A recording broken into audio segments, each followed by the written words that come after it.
put the headphones on if you want to listen to yourself. Okay. Yeah.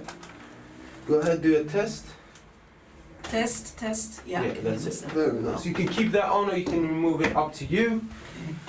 Let me just fix this angle.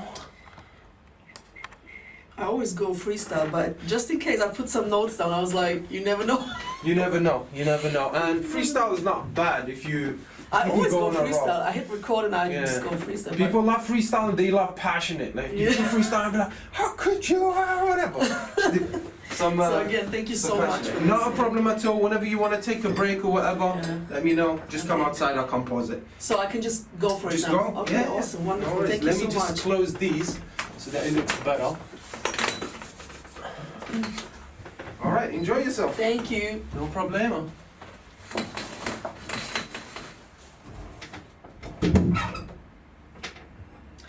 Well, hello, beautiful people. Welcome back to Trisha's podcast, Words of Life. Today, we are actually recording in a beautiful professional studio, and this is the first time I've ever done something like this, or I'm doing it right now.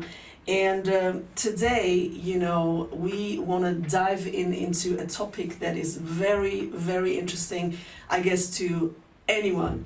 I don't think there is a person on the face of the earth that doesn't have any type of experience in this area or cannot relate to this. I am very confident about this topic, and the topic of today on Trisha's podcast, Words of Life, is going to be the power of walking away. And as you know, if you are someone who listens to my podcast regularly, you know that I repeat myself a lot because I want this to sink into your spirit, your soul, your mind, and why not even your body, okay? So again, the power of walking away. And I want to dive into this because I believe that based on my personal experience and based on my walk of faith and based on the experiences of people that I've met, you know, throughout my life, on my path, that, you know, this topic and this, even this phrase, the power of walking away, relates really to any generation, any ethnicity. I don't care what the skin complexion is that you carry. I don't care what your beliefs or your religion is. I genuinely believe that you will be able to connect with me on this level and on this topic. So again, the power of walking away. So as usual, I speak always out of my own personal experience and then based on also my faith and the Word of God, which we call the Bible, okay? And again, if you are not a Christian, please don't feel excluded. You are more than welcome to continue to listen, and I hope you feel included actually. So, okay, the power of walking away. I'm going to dive into this and break it down, what my personal experience has been, and let's go. So, what I've come to understand is that, you know, it all starts with self-love. It all starts with self-love. So, self-love first, okay? And based on that, you will determine how you allow people to actually treat you. Sometimes people do not know how they should treat you, and they might need one or two reminders or one or two, you know, tips, let me say it this way, on how to treat you and how to go about anything that has to do with you and relates to you. So, you know, self-love has to do a lot with self-respect. Okay, so if you do not love yourself and respect yourself, guess what?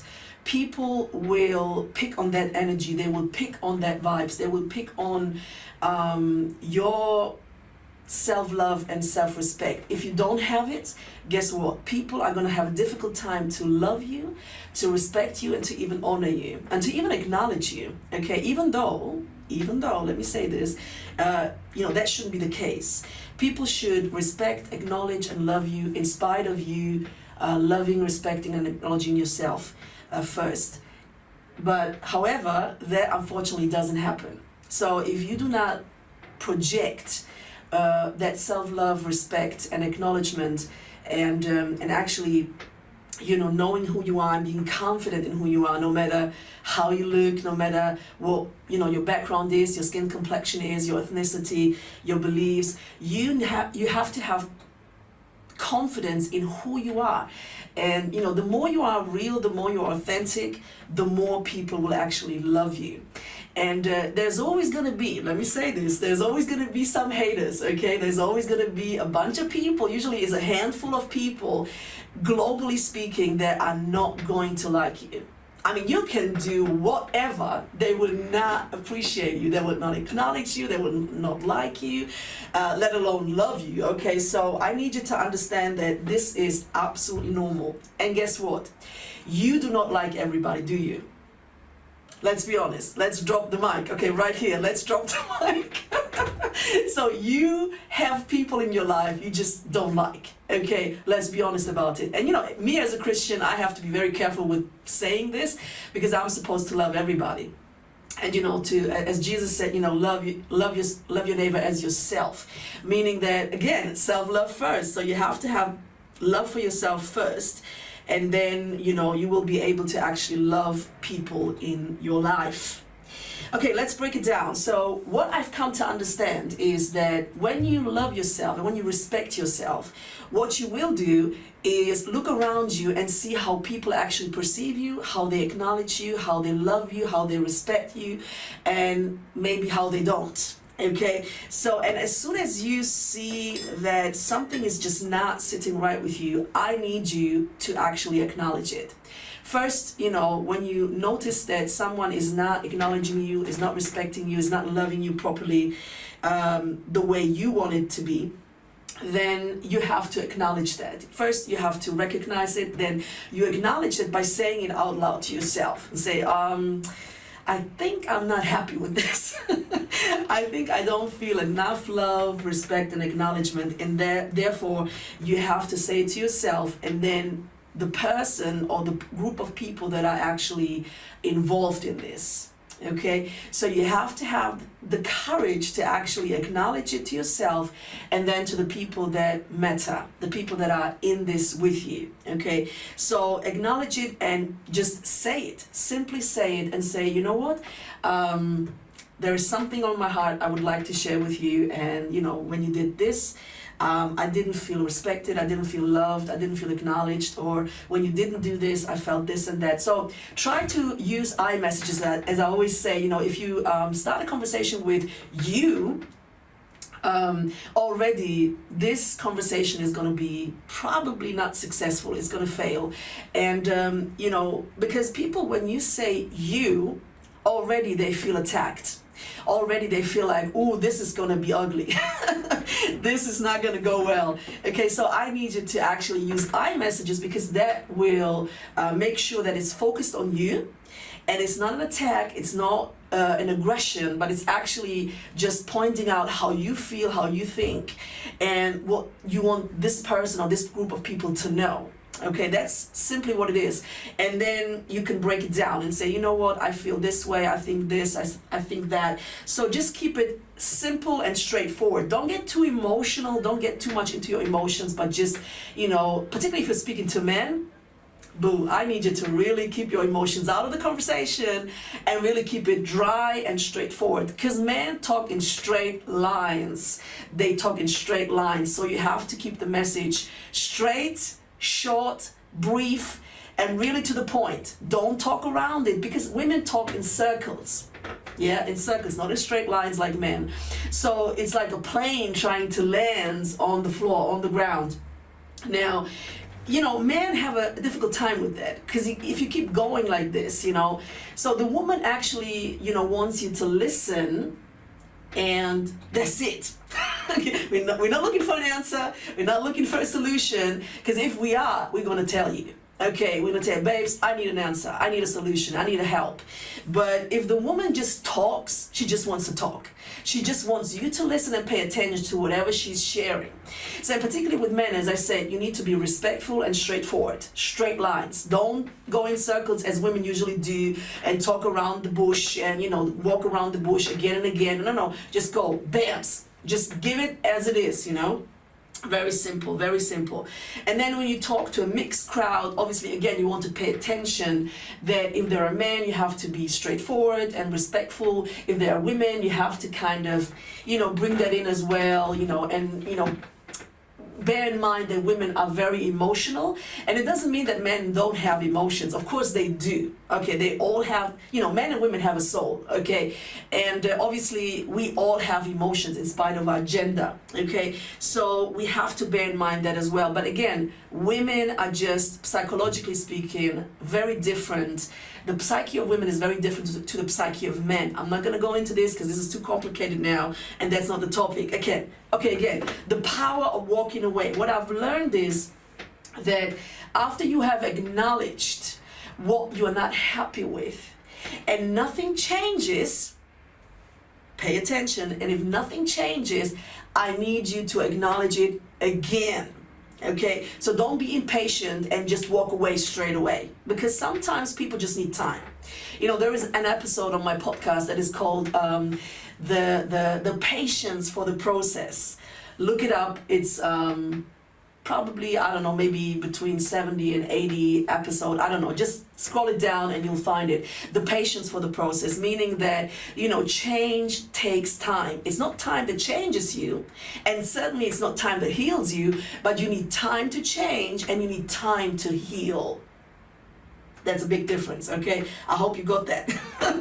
Anyway, so when you have acknowledged it one time, two times, on the third time, however, you want to make sure that if the person still didn't get it, if the person is still not improving, if the person is still not making amendments and changes, what I need you to do is to say, either you acknowledge or you announce better that you're going to walk away. It's not a threat, just an announcement, okay? Or you just go quietly. That's what I prefer to do. I just prefer to go quietly. Usually if I don't say it anymore, whatever I've been saying that I wasn't happy with, you already need to be preoccupied. You already need to be preoccupied, because, if I stop saying whatever is bothering me, the probability that I'm going to walk away is very close. And I think a lot of people can relate to that, because, if I said it once, twice, three times, by the third time, most likely I'm going to zip it up, and, I'm going to zip it, and I'm probably going to walk away without no warnings, no announcement. I'm just going to go quiet, disconnect, and walk away. Now, once you walk away, boo, I need you to stay away. If you don't stay away, what's going to happen is it's going to reverse everything. So basically what you have been establishing powerfully is going to reverse and going to backfire, and it's going to look bad for you. It's going to look bad for you, and I don't want you to be in that position. Been there, done that. Okay, I've learned the lesson. But usually when I walk away, I just walk away. But sometimes, I think maybe twice, once or twice, I don't know, I don't remember, I don't recall 100%, but I did walk back, and that was so bad. That was so bad.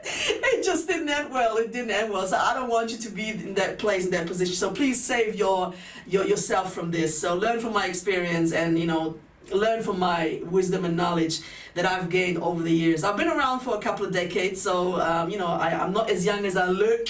But anyway, we're confident, aren't we? Anyway, so let me break down what the power of walking away actually does, and what it releases for you and the person or the people that are actually involved. So for you, what happens is you set yourself free. Woo! I love this. You set yourself free from boundaries, from chains, from everything that is not of you, that you cannot relate to, that you don't feel connected to, that you don't feel comfortable with. You just set yourself free. The second thing that happens is you regain your freaking power, okay? You regain your power. You take your power back. Because if people have an impact on how you feel, how you think, and how you go about yourself and your day and your routines, that is not good, baby. Because if it's a negative influence, it's a negative power, you need to regain your power, regain your game, and take your power back. That's what happens when you walk away. The third thing that happens is you can actually refocus. Focus is so important. You need to focus. let me slow down because I think I'm really in a high speed. I'm talking so much and so quickly. Let me slow down. Okay, what you can do right there and then is you can refocus. And refocusing means you have a mind that is sharp, alert, and clear, okay? And it's not distracted or, influenced in a negative way. You're actually able to refocus and regain your equilibrium, okay, slash balance for the people that don't know what equilibrium means. So equilibrium means balance, okay? You can actually regain that as well and try to refocus. Then what happens as well is you can reestablish respect, reestablish value, and that obviously is in the perception of whoever is actually being addressed. By you walking away from the person, the people, the group, whatever, the institution, work, it can be anything really. Whatever you choose to walk away from is actually going to do exactly that. The respect towards you and the value in their perception of you is actually going to be re-established. And that's a beautiful thing, because most of the time what happens is that if you tolerate, let me say BS, okay, I'm not going to say the whole two words. I hope you know what BS means, okay? I'm just not going to break this down. But let's say crap, okay, that's maybe more appropriate. So what happens is, that people start to lose respect for you. Okay, if you don't stand with whatever you believe, your values, your principles, what happens is people start to think you're not credible. And therefore, you're not a person of your word. And also, that again causes them to actually lose respect for you. And that's not a beautiful thing, okay? That's not a beautiful thing. And also, your value in their perception, even though it doesn't change in reality, in actuality, but your worth and respect in their perception, that it goes down.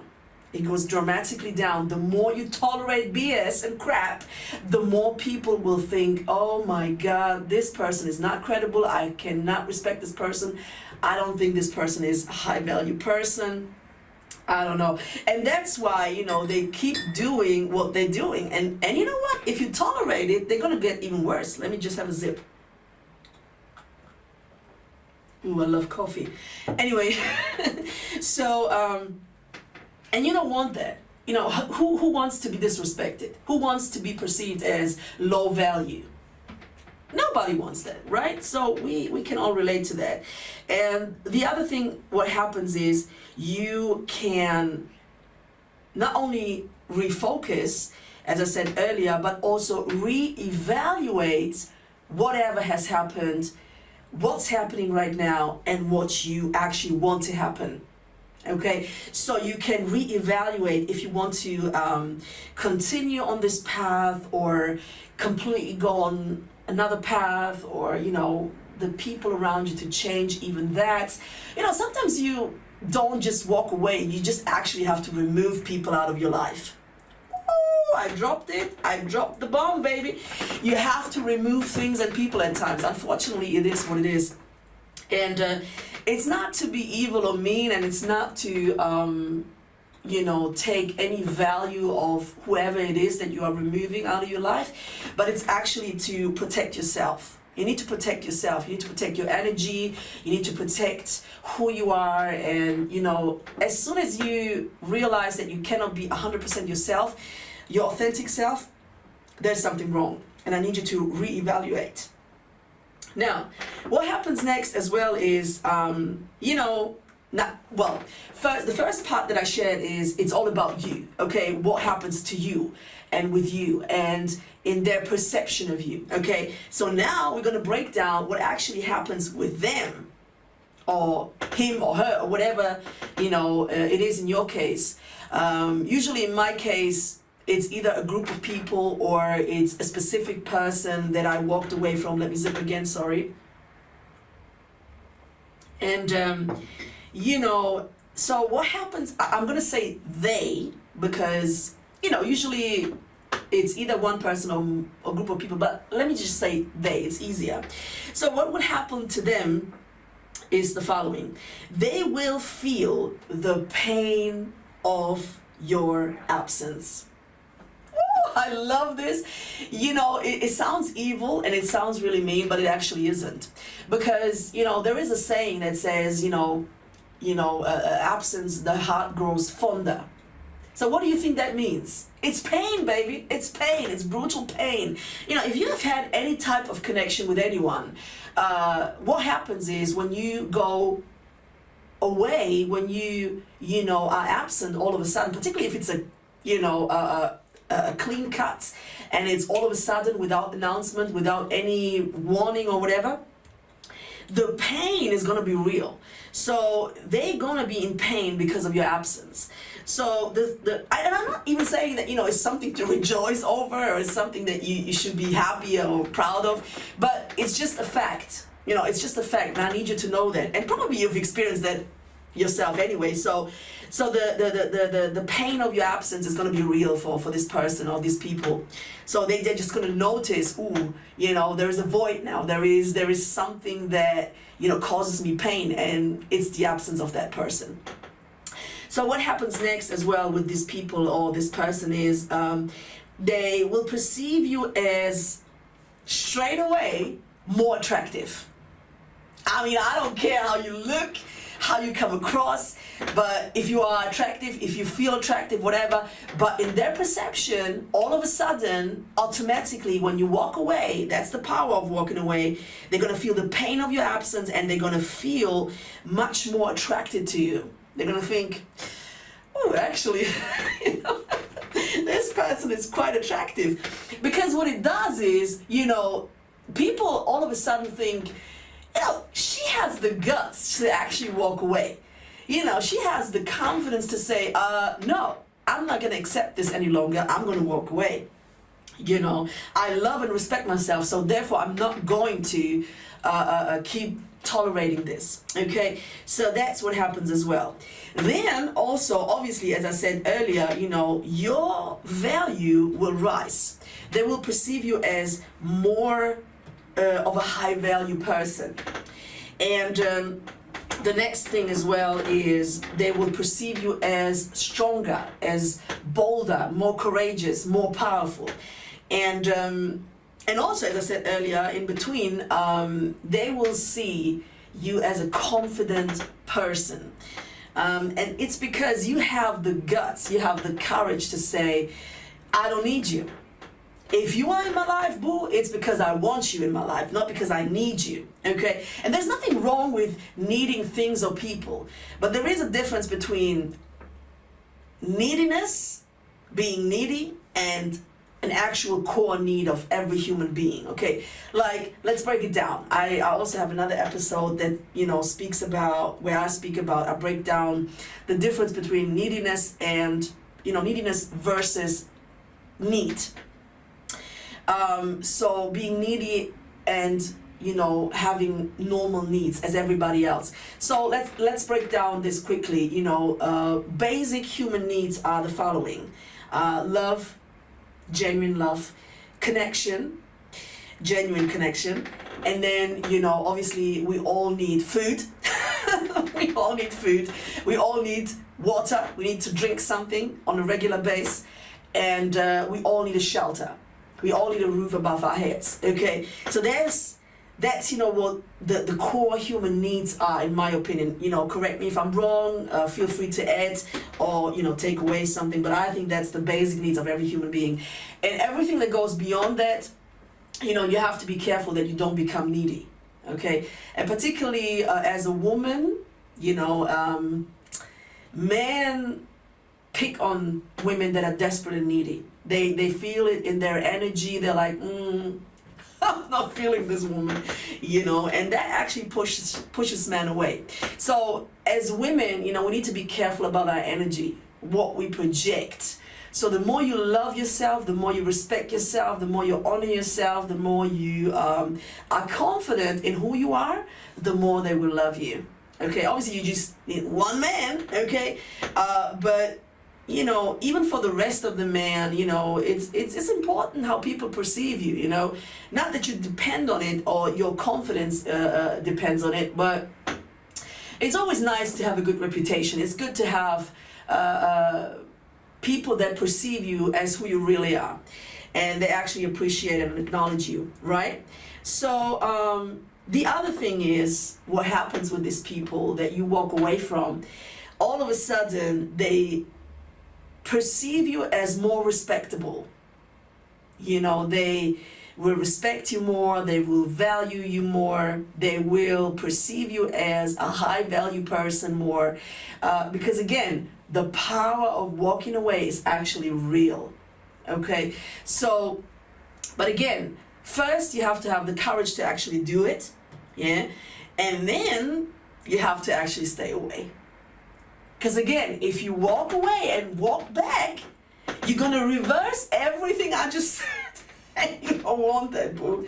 You don't want that. I need you to stay strong. And you know, there's gonna be, you know, the first moment you actually walk away, the day you decide to walk away and you do it, it feels great. It's like a rush of adrenaline. You're like, ooh, I feel so powerful, I'm empowered, and I feel great. But you know, that's gonna fade pretty quickly. You know, after a couple of days probably already you feel like, you know, now it feels a bit uncomfortable, because obviously, you know, I assume, and correct me if I'm wrong, but you know, I assume that, you know, you had some type of connection with these people or this person, okay? And even if it was a fake connection, because you perceived it as a connection but it really wasn't, it was maybe a trauma bond, but we're not going to go into that. But you know, it can be anything, but whatever it was, you are going to feel, you know, a bit of, I don't know, I don't know how to name it, but a sacking down of energy, you know, something that is going to go down, and you're going to feel like, you know, and then it's going to be the temptation for you to want to walk back to that person or that group of people. Please don't follow that temptation. Don't do it, baby. Don't do it. Because again, you know, it will show how needy and desperate and weak you are. And even if you are, you don't want them to perceive it as such. You know, you don't want to be perceived as such, because you might be on a journey of healing and restoration. And you know, it doesn't mean you're not being authentic just because you don't put your whole business out there, okay? And particularly not with people that are not deserving of it. Your vulnerability should be in moderation out there, okay? And only people that deserve it should be able to actually, you know, have the grace to be in your presence, and the grace to actually participate in your vulnerability, okay? Now, what I need you to know as well is that when you walk away and, you know, all of these things happen, particularly with the people or the person you walked away from, they're going to bounce back. You know, a friend of mine, I think today or yesterday, actually said, you know, particularly with narcissists, yeah, they are like mosquitoes. They always come back. I mean, there's no way, you know, you're gonna get rid of them unless you really try your best to block them in any way possible. But even then, you know, usually if they're persistent, they find their way back to you. You know, they use another number or, you know, another email just to get to you. So no matter how much you block them on every possible way, like social media, you know, and phone number, phone, whatever, they still going to find a way to get through to you. And that's ridiculous. Another zip, thank you very much. So again, in this scenario, you know, you also need to be careful. When they bounce back, you need to stay strong as well. Don't fall for their BS, okay? Don't fall for the crap they're going to sell you, try to sell you. They're going to say all the things you want to hear. They're going to say all the words. They're going to do all the things that you need them to do in order for you to believe that they're actually genuine, to believe they have actually changed. Listen, if it's a narcissist, they don't change. Let me just drop it down. They don't change, okay? Usually narcissists or people with the narcissistic personality disorder, they don't change. They can improve a little bit, but they don't change completely. I think 99% of the times, I can confidently say narcissists won't change. And you know what? Actually, narcissism is a personality trait. It's not like, narcissistic personality disorder is a diagnosis, yes, correct. But, just being a narcissist is actually, again, it's a personality trait. That's what I've learned recently from very competent people.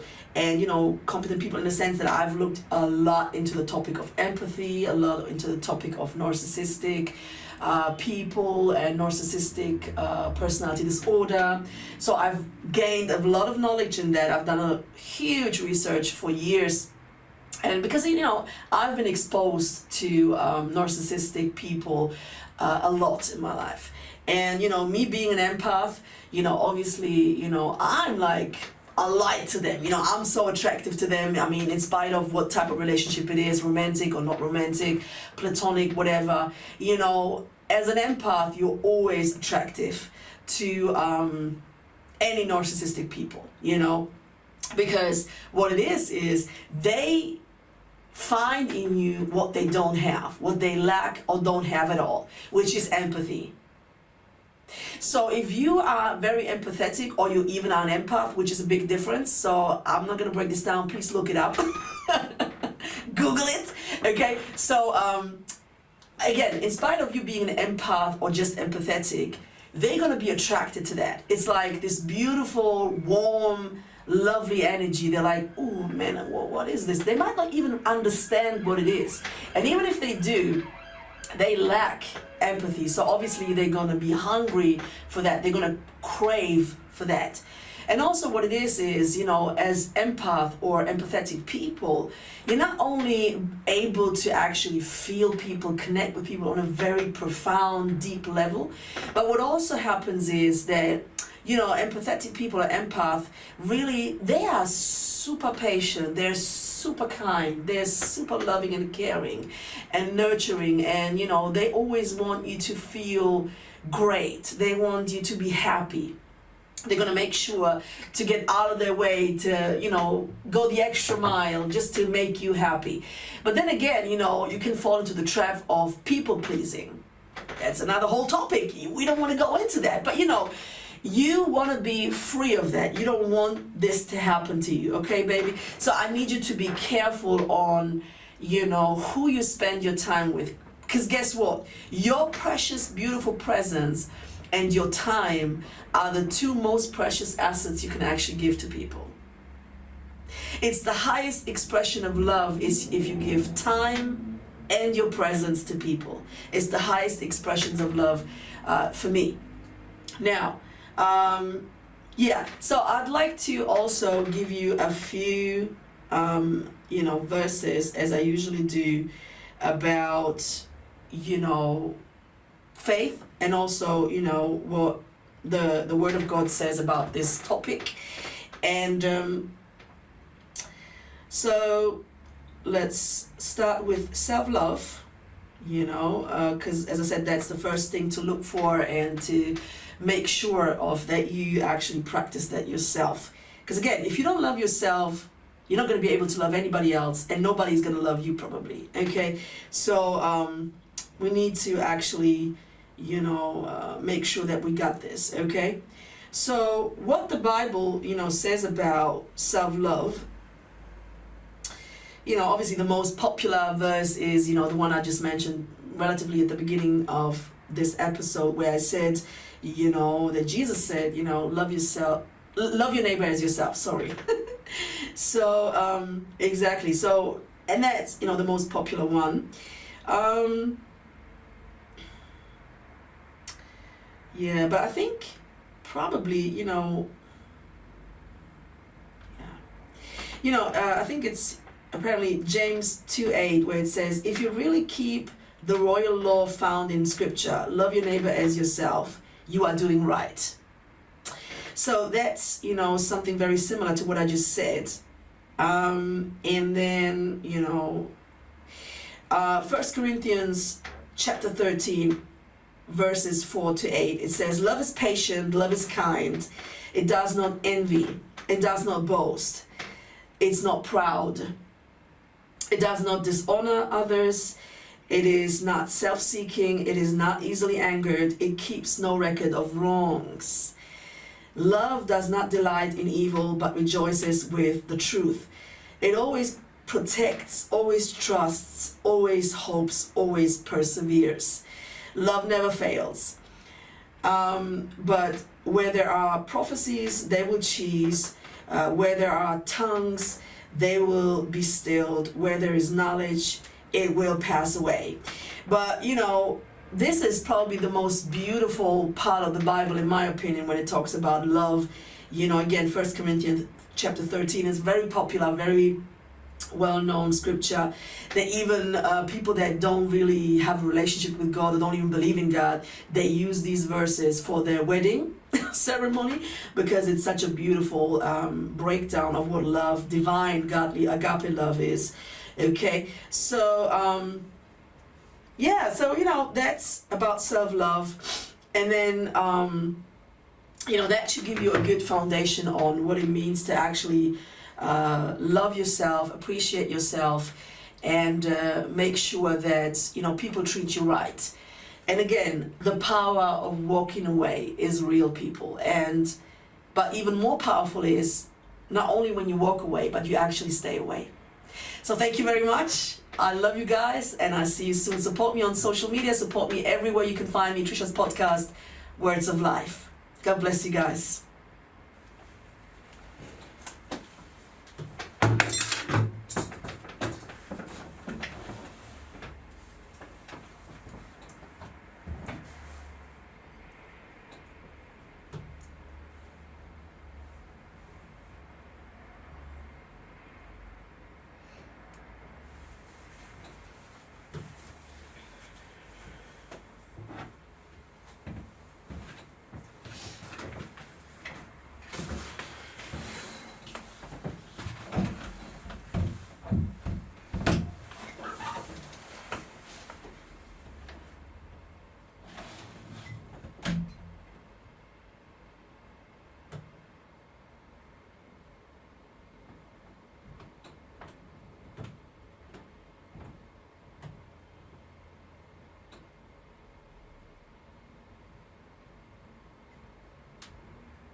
I mean, I could keep going, but You want this is as much as you can go for today? I think That's fine.